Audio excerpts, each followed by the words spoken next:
All right. Game number two. Justus leads 1-0, and Max is about to start the game on the play, which is how relevant? Probably not that much, Not right? that much, I guess. I like this matchup because it's kind of a slugfest. There's basically no player can really run away with the game in the first two turns, first four turns or something like that, which a deck like Four Color Blood or something like that could do. Mm. So this is a lot of trading of resources and seeing who can make his land drops, seeing who develops more smoothly. And I guess the player who manages to achieve this will be the one to be the winner in the end. Yeah, it's such a good uh, show to see which removal or which answer for which card, and you have to lay out. Do I want to use now this counter spell for a card that might be a little important, but it could be worse and stuff. So a lot of Right. resource management, and that's pretty cool. And there's some cards that like Tutoring Nemesis or like Planeswalker who need specific answers. So you have to take care that you can answer something at all the times. I Right. really like those games. We I see, like them too. There's a hand of Eustace with only one land, and it's a boring red-white land. He really needs blue mana in his first few turns, so I guess this is a mulligan.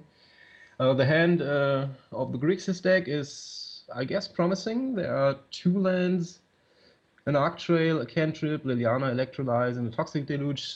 This is a snap keep to me. I mean, uh, this basically this hand just doesn't lay out a clear path to victory, but it has all good cards. So you will keep and see how the game develops.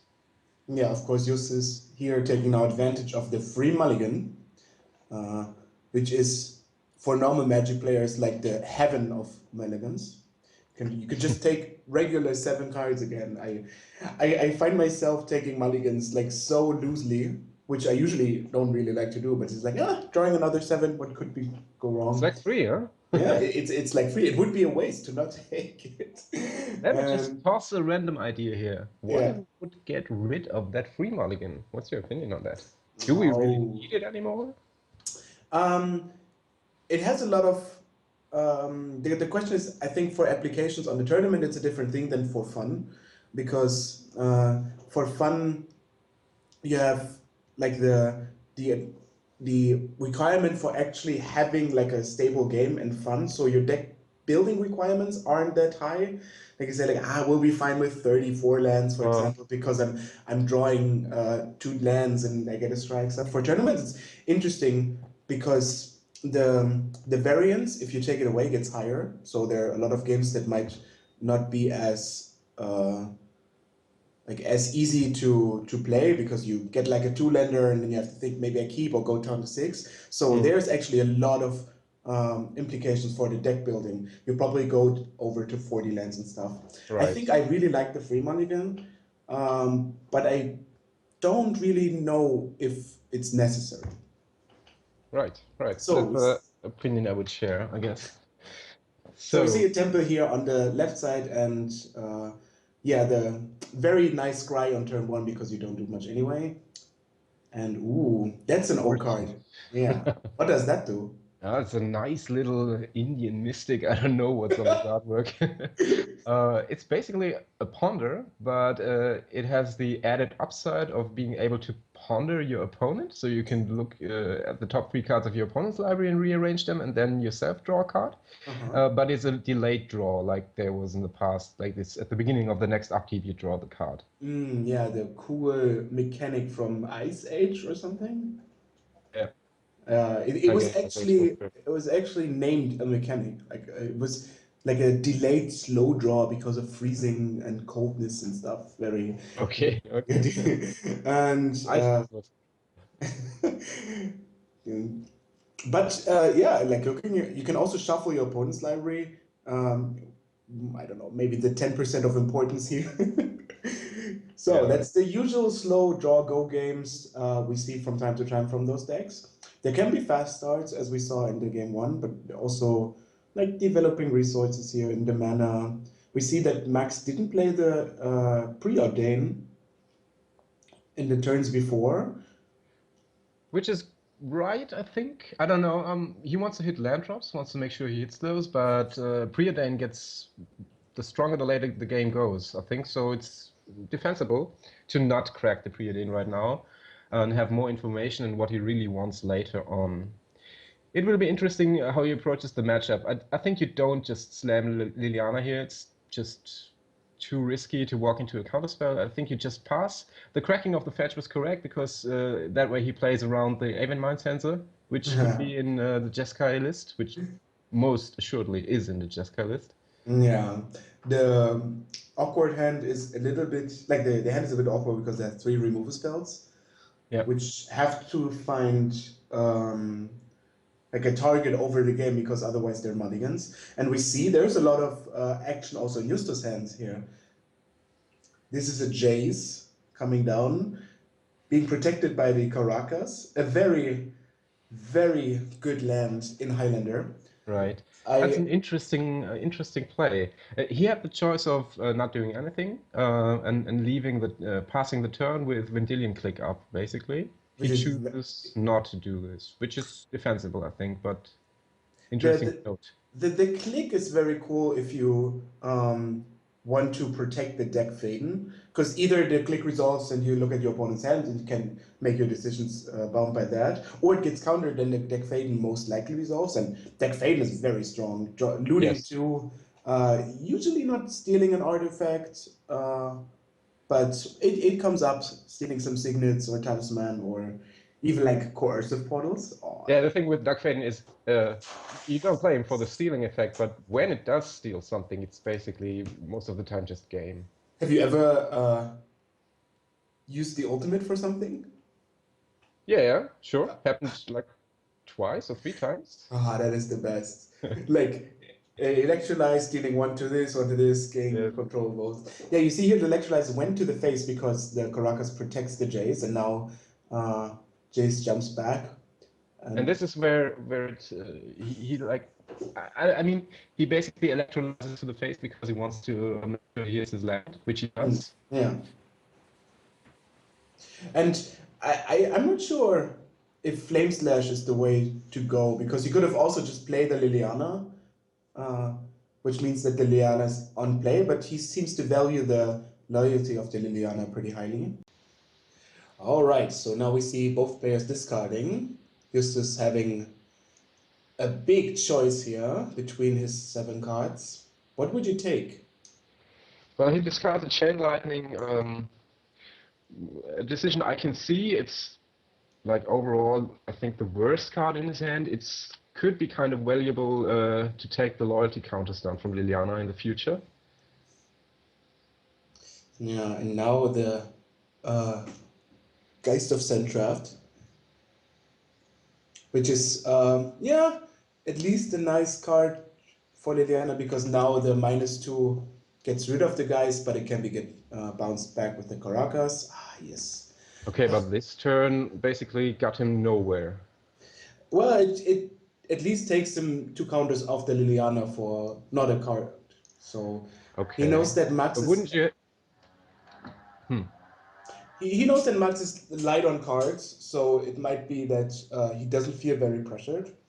Um, I personally would have liked to suspend divisions because the earlier division you suspend, the earlier you draw 3 cards, and drawing 3 cards earlier than later is better. My math. And oh, now we see a Mana Confluence, which is a very cool card from Commander. But theirs is a charm to counter the draw 3. Yeah, Mana Confluence, you get 3 choices: drawing a card, bouncing a creature, making a spell cost 3 more, and you can choose either of those choices in any combination 3 times. So, It's a super usually, flexible card. It's perfect for Highlander, basically. yeah, usually you can counter spell, draw 2 cards, or bounce 2 creatures and counter spell, and so on and so on. Here, the Preordain finally, the starting hand Preordain makes it on the stack, and he gets a Durus, which is cool because that means that the Liana might stick around for much longer now. Right. And here's the Preordain bottoming 2 lands, I guess. So it got maximum value there. Yeah, because now you know, okay, over the course of the game, I drew my lands, I don't need them anymore, so now I can filter exactly the cards I want to see. Yeah, very Right. neat, very neat play here. And we see a mystical. Ooh, what can that get?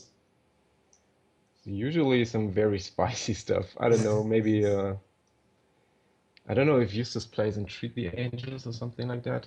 Oh, that would be good. Making two angels here. There's also the just Council's Judgment maybe for getting rid of the Liliana. Which is not too bad either. I mean, Max is down to 2 cards. You just clean handle the Liliana here. Even if you 2-for-1 yourself with the Mystical Tutor, you're still up very much on the card advantage war. The board is empty, and that would set up Eustace to be in a very good shape, I guess. Yeah, there's a Wandering Fumarole from Max's side, which means that this land could deal 4 damage each turn. Ooh, that is a lightning bolt, is it? There's Lightning Bolt. Right. So that also takes care of the Liliana since she has 2 counters.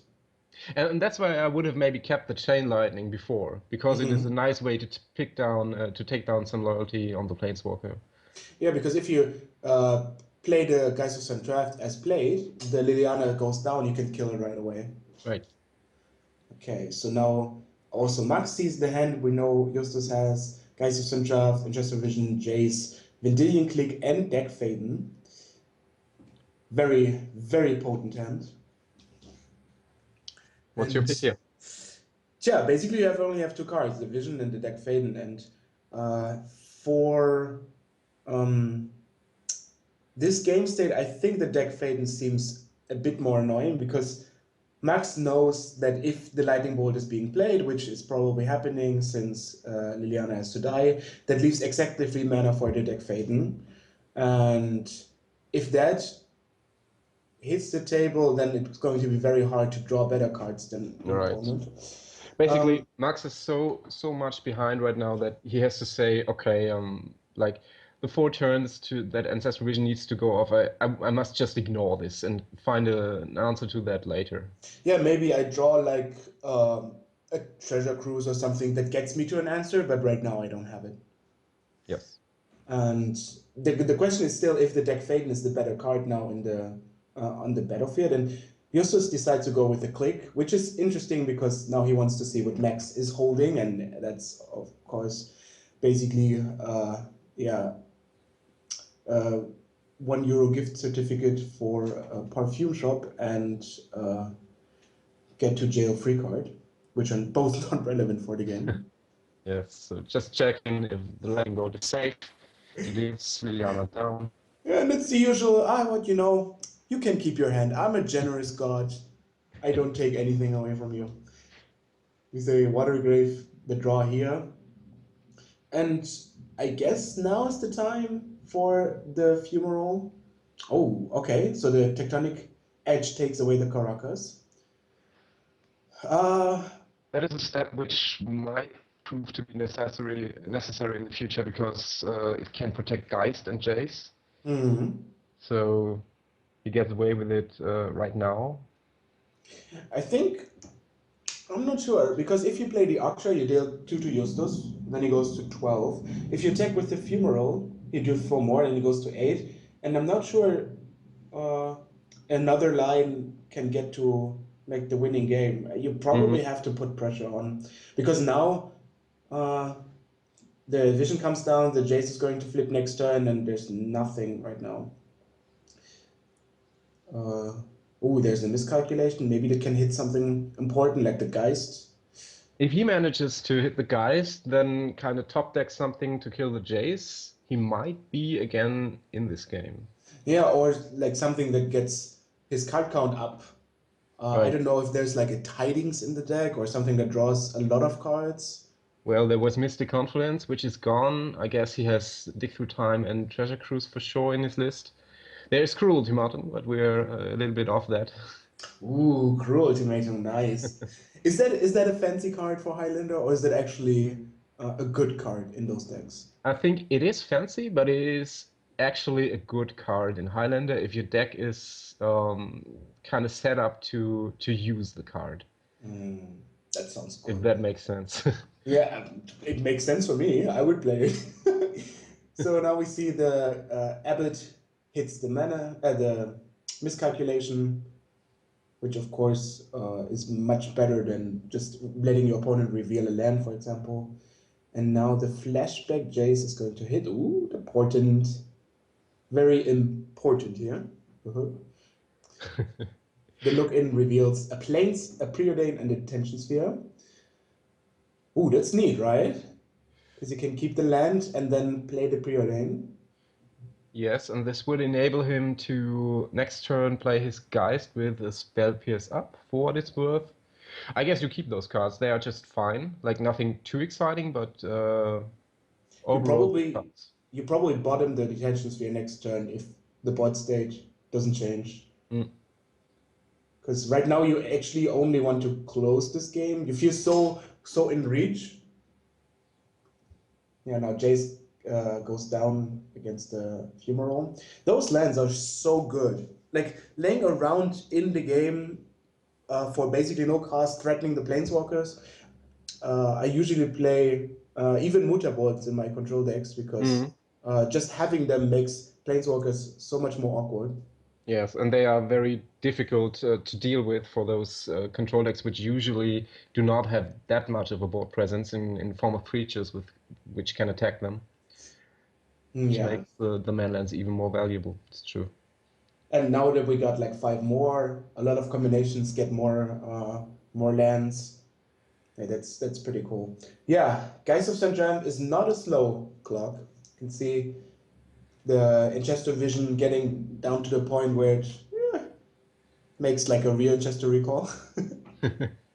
So, but he cannot attack the guys because of the Fumarole, which threatens to trade. If he finds a removal spin now, that would be ideal because then he knows he can attack. Well, he attacks anyway. You know, why not? Killing the funeral off the battlefield is probably a good idea, especially if you play the Jace that you saw from the preordain. Right. I think he switched plans. He now that he saw the Jace, he thinks, okay, I'll just trade that Geist and run away with the game with my Jace.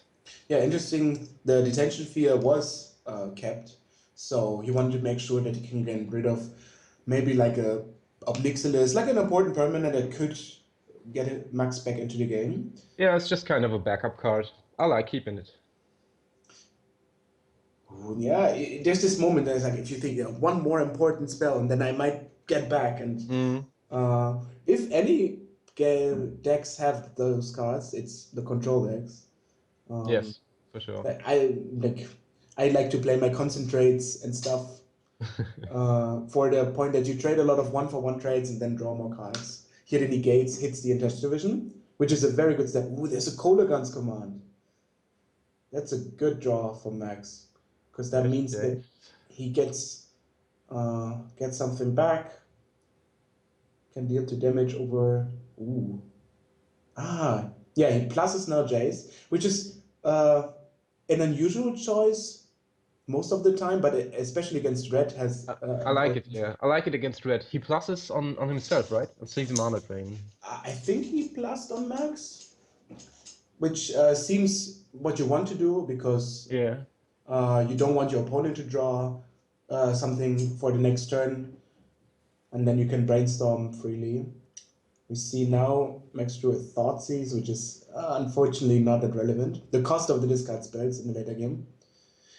Yeah, now the game That's is not bad. just. If you now use this, how do you close the game? I mean, do you care that you have to be fast, or you just say, oh, I don't care. I have brainstorm each turn. This is just a question of maximizing Jace. I think this brainstorm is defensible. What he wants to do is set up some kind of defense in form of maybe a hard counter or something like that, and then just go plus in it until it gets to the ultimate. And on his way, just denying every relevant card to Max and winning with the ultimate and winning with something he top decks, like the Ajani he drew. Yeah, and just making sure that Jace stays on the battlefield and everything will be all right. I mean, it seems so the usual Jace effect. It's like it doesn't look too devastating. Like you make a brainstorm each turn, okay, that's fine. At least I'm not getting killed or something. But Yeah. uh, It's really like Max, of course, plays on, but it will be so hard for him to get out of this. yeah, that would be a game if you play for fun. It's like, okay, I'm not giving. I'm not dealing with this. Okay, now we see Gitexia Pro, which can be anything you want. The Thoughtseize reveals that even Justus' hand is right now pretty empty. So imagine now something that draws something, maybe something that kills the Jace, and the game is back on. Well, something like Thundom or Hellkite, or like a direct answer to Jace, which maybe even sticks on the battlefield, like Hmm. the mentioned dragon would be perfect. Would then be locked down by Ajani, but we have a more open game from there on. Or just like a clean hero's downfall or something. He needs to get rid of the Jace. That's step number one. Yeah, Force of Will not good at getting rid of Jaces on the battlefield. And the awkward part is that those Grixis decks don't have many targets for the Colorgans command. So Mm, if you like a 4 color blood, then you can take away like maybe a Bloodbraid Elf or something that can threaten the Planeswalkers. But right. now, There's always something to find in your grave usually. ooh, Justus Brainstorm into 3 lands. That's not nice. But at least he has a temple to scry away one of those draw steps. One is a Needle Spire, so it's not totally dead. And yeah, I mean, you gotta feel like Justus is not sure that he has this for sure because like he sees lands, he knows like, now I need a counter spell or a mana drain or Uh, something that is. But Ajani is getting to the very important number of 7. And he's at 5 right now. Is he? yeah, he's at Yeah. 5 now, and then he goes to 6 and to 7, and then And the, another reactive spell in the form of Daze for Max. so if is Days actually really a card you would play in a control deck that often? I can see it. I'm kind of on the fence because sure, you want to make your land drops every turn. You don't want to set back yourself on mana, but there are those crucial mid game turns where like you're resolving your planeswalker, tapping out, and then your opponent has, I don't know, the counterplay in form of a counterspell or maybe a planeswalker removal, and then you daze, and that basically gets you away with the game. These are Mm. situations where daze really shines. But I I get that it's actually not optimal if you're under heavy pressure, and it's a bad late game card, as you can see right now. I like to feel the Pact of Negation in that spot, where you Yeah. just say, okay, if I resolve my Grave Titan, for example, on turn 6 and have this backup, then it looks pretty nicely. Yeah, Yeah. here still another discard spell from Max's side, which again makes sure that the hope is alive. There's Mhm. nothing really in hand. This is going to see 2 new cards with the Jace Brainstorm ability next turn. We see here Temple of Enlightenment filling up the mono hand land, and wow, Volcanic, Scouting Town, and Tithe. You can say there is a lot of lands. There's a little upside because the fetch land and the Tithe make sure that those cards will never be seen again, at least not in this configuration. And also the Johnny just now goes to 7, which is a huge threat because uh, as much as lands are very annoying as a draw step now, if you don't have any, it doesn't get any better. True. Yeah, let's see. I And cannot. I can't think of a card that gets Max out of this. enter the dungeon would be at least. What is this multitude of zombies card? No, it's a card from I think Unclinched or something where you just play a game under the table. Okay, And it would at least. I don't even know. I think if you win, you can like double tutor, which might be enough. okay. Who knows? Double tutor might be enough. Yeah. Um, Yeah, it's hard to imagine because now also the Celestial Colonnade hits for 4 every turn, and Yeah. you see the memory lapse draw. Oh, the Okay, awkward. it's kind of comical right now. Yeah. I mean, that just happens with the blue decks. They have like specific spells for specific tasks, huh? They have like counter spells to handle threats. They have like their own threats. They're not like four color blood, for example, where every card is a little bit of a multi-purpose card. So if you don't have your draw spells to glue all of that together, we saw the Mystic Confluence getting counted earlier on, then this stuff can happen. Yeah, now we see that the Colonel's command trying to reduce the loyalty of Ajani to less than 7 gets dealt with, and yeah, that's basically it. Ah, but the Force, yes, the Force protects it. Okay. Yeah, but Max All right, there's the realizes that this is going to be a very tough road from there and concedes. Well, that was very interesting quarterfinals, and we hope that you see the semifinals in the next video. see you there.